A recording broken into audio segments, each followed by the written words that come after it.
नमस्ते, आप सभी का स्वागत है मेरे इस चैनल में चिराग एस्ट्रोलॉजी। और हम कुंडली कैसे देखें 12th हाउस उस पे पहुंचे। 12th हाउस मोक्ष का है, विदेश का है, व्यय का भी है। आप कुंडली देख के ये देख सकते हैं कि भाई विदेश योग कैसा है, कब है, किस दिशा में है, वो सारी चीज़ें यहाँ से पता चलती है। 12th हाउस में बैठे हुए ग्रह, राशियाँ और उन पे देखने वाले ग्रह, उनकी दशाएं, वो सारी चीज़ें हमें देखनी पड़ती हैं। 12th हाउस जो है वो मोक्ष का भी है। बहुत से बड़े संत महात्मा हो गए जिनकी कुंडली में 12वें स्थान में केतु होता है तो वो मोक्ष की ओर ले जाता है। अब ज़रूरी नहीं है कि सबके 12वें स्थान में जिनके भी केतु है वो सारे मोक्ष की ओर जाएंगे, लेकिन उनका सोचना, उनकी दिशा उस तरफ ज़रूर रहेगी। उनकी सोच में कहीं ना कहीं ईश्वर के प्रति एक श्रद्धा रहेगी, एक आस्था रहेगी। वो उस चीज़ को अपने अंदर कभी ना कभी अपनाते हैं। 12वां स्थान वहाँ पर राहु भी है तो भी वो आपको आध्यात्म के साथ जोड़ता है। 12वां स्थान वहाँ बैठे ग्रह बहुत इम्पोर्टेंट है कि आप अगर विदेश जाना चाहते हैं तो कैसा होगा, कब होगा। वहाँ राहु बैठा है तो कैसा विदेश योग करता है, गुरु बैठा है तो कैसा विदेश योग करता है, किस स्थान का मालिक है। विदेश योग है ही नहीं, वो भी यहाँ से पता चलता है। यानी कि आप विदेश जा पाएंगे या नहीं वो भी आप यहाँ से डिसाइड कर पाएंगे ग्रहों की स्थिति के हिसाब से। 12वां स्थान वो भी है।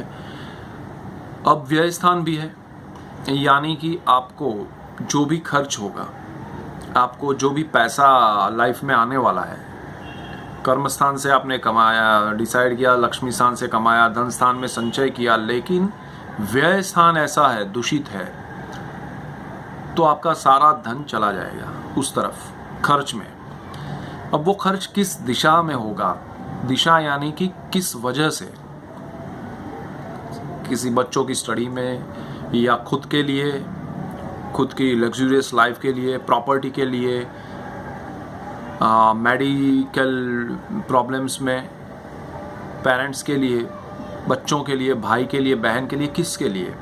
वो सारी चीज़ें यहाँ से खर्च के हिसाब से हमें पता चलती हैं। देखिए, ये व्यय स्थान है, मैं उसको अलग नज़रिए से आपके सामने रखता हूँ। ये सामान्य बात हो गई कि ये व्यय है, विदेश है, मोक्ष है, लेकिन यही स्थान व्यय क्या कराता है, तो वो आपके जीवन का व्यय कराता है। लेकिन उस व्यय के साथ आपको एक चीज़ सिखाता है कि जीवन ही सब कुछ नहीं है। वो ये भी सिखाता है कि इस व्यय से तुम्हें क्या पाने को मिला, तुमने जीवन में क्या पाया। तो यहाँ से वो इंडिकेट करता है, वो स्थान आपके जीवन के उन वर्षों को, उन अनुभवों को, वो सारे व्यय से आपको सिखाता है और फिर मोक्ष की ओर ले जाता है। बहुत अच्छे जिन्होंने मोक्ष की ओर गति की है, जो बड़े बड़े संत महात्मा है, तो वो मोक्ष की ओर गए हैं तो उनके जीवन में उन्होंने पहले तो सब कुछ पाया है।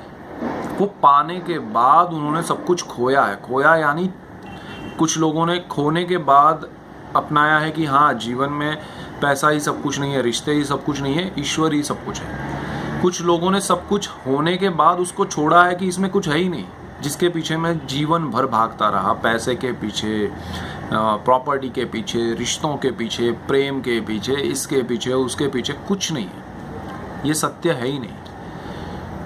वो जो है ना, जग मिथ्या।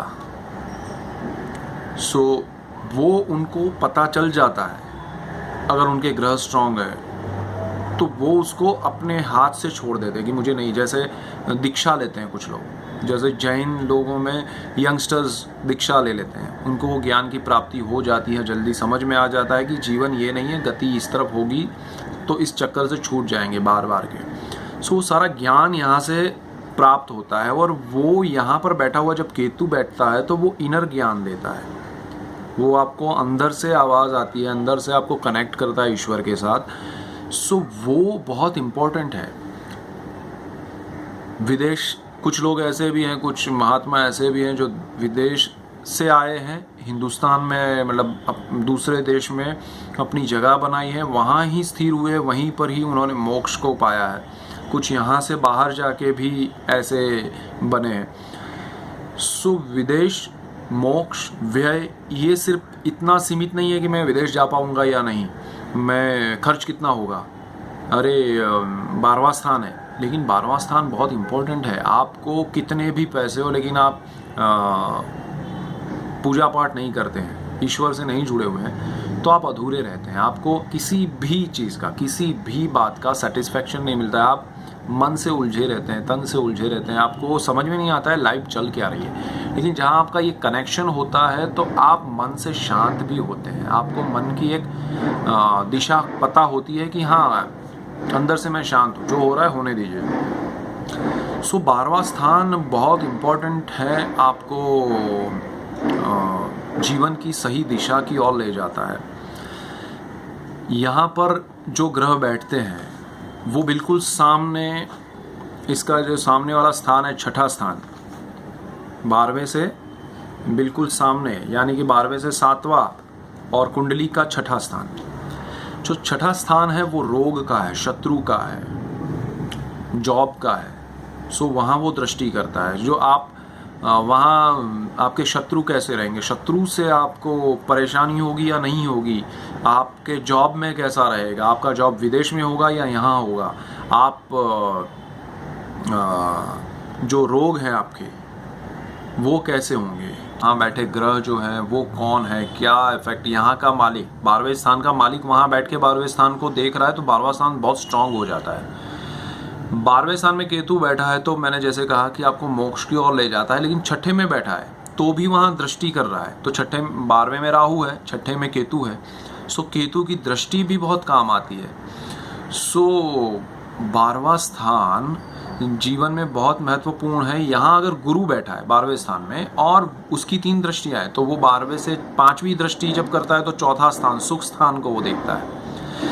छठी वहाँ से 7वीं दृष्टि से आपके रोग और शत्रु स्थान को देखता है, तो उनको वो अपने कंट्रोल में रखता है, अच्छा गुरु है तो। वो वहाँ से 8वें स्थान को भी देखता है 9वीं दृष्टि से। 8वां स्थान मृत्यु स्थान है। सो गुरु की दृष्टियाँ इन 3 स्थानों पे हो जाती है तो बहुत अच्छे इफेक्ट्स मिलते हैं आपको। लाइफ सेवर की तरह काम करता है, शत्रुओं को दबाता है, जॉब में अच्छा रिजल्ट्स देता है, बैठा है विदेश में। सो सारी चीज़ें देखिए, ग्रह बैठे कौन से वो बहुत स्थान के हिसाब से ज़रूरी है समझना, उसके बगैर हम डिसीजन नहीं ले सकते। स्थान को समझिए ताकि उसमें बैठने वाला ग्रह क्या रिएक्ट करेगा वो हमें समझ में आएगा।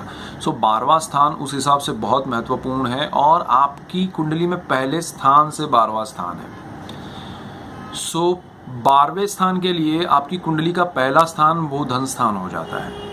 वहाँ बैठी राशि आपको अच्छा सपोर्ट देती है, जीवन में अच्छे आपको बेनिफिट्स देती है, लेकिन पहले स्थान के लिए वो 12वां स्थान और 12वें स्थान में बैठे हुए ग्रह और वहाँ बैठी हुई राशि अच्छे रिजल्ट्स नहीं देती है। सो आपको वो भी सोच के चलना है। सो 12वां स्थान उस हिसाब से बहुत महत्वपूर्ण है। उसी तरह मैंने जैसे बोला था कि लक्ष्मी स्थान 11वां स्थान है, वहाँ से दूसरा स्थान 12वां स्थान है, तो आपकी लक्ष्मी विदेश से आएगी या नहीं वो विदेश के स्थान से, उसके ग्रह से पता चलता है।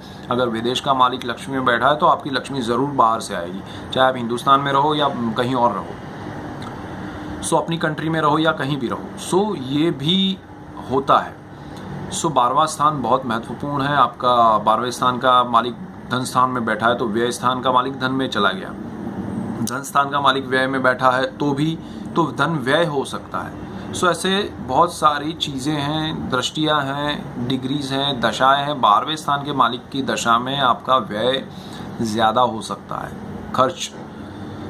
सो 12वें स्थान में अगर केतु है और केतु की दशा आती है तो आप आध्यात्म की तरफ बढ़ जाते हैं, आपको ऐसे लोग मिलने लगते हैं, आपको ऐसे माहौल अपने आप मिलने लगते हैं। सो उसमें कौन ग्रह बैठा है उसकी दशा आ रही है तो फिर आप उस तरीके से आपको सामने से एटमॉस्फेयर मिलता है, लोग मिलते हैं, सो आप उसमें ढलते जाते हैं। 12वें में शुक्र बैठा है तो उस हिसाब से सब चीज़ें होती है, शुक्र के हिसाब से। शुक्र यानी वैभव, शुक्र यानी सारी लग्जूरियस चीज़ें। सो उसमें संभालना भी पड़ता है। सो कौन सा ग्रह है, कौन सी राशि है, 12वां स्थान बहुत इम्पोर्टेंट है, वो बदनामी भी देता है। सो 12वें स्थान को समझ के चलिए, उसके दशाएं, उसके ग्रह की दशाएं, अंतरदशाएं, प्रत्यांतर दशाएं आप देखिए, सोचिए, समझने की कोशिश कीजिए, आपको बहुत कुछ मिलेगा। सो कुंडली के 12 स्थान, अभी हम 12 स्थान में हर एक ग्रह, पहले स्थान में गुरु, दूसरे स्थान में गुरु, तीसरे में उसी तरह केतु, राहु, मंगल, सब ग्रह हर स्थान में कैसा है उस पर हम जाएंगे। सो कीप वॉचिंग चिराग एस्ट्रोलॉजी और मिलते हैं नेक्स्ट वीडियो में। तब तक के लिए all the best, good bye, God bless you.